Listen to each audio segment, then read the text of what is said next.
Hi! Today I would like to show you how you can transfer files from Realme device to Realme 8. First of all, you need to open Play Store on both devices and type Send Anywhere.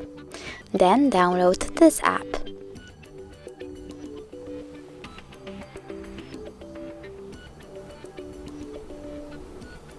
Open it.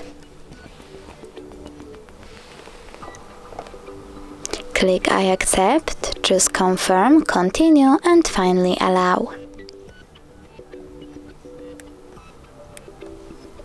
You need to go with receive on Realme 8 and send on this Realme device.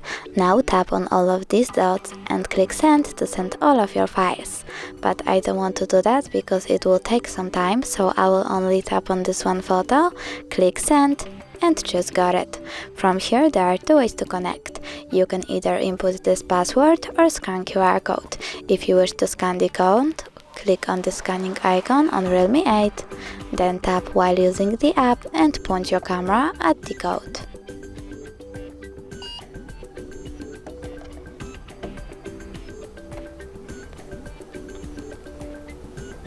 As you can see, my photo was successfully transferred, but if you want to check it out for sure, you can always go into App File Manager, select in my case Photos, and click on Send Anywhere folder. Thanks so much for watching. If you enjoyed this video, smash that like button, comment and don't forget to subscribe. Bye!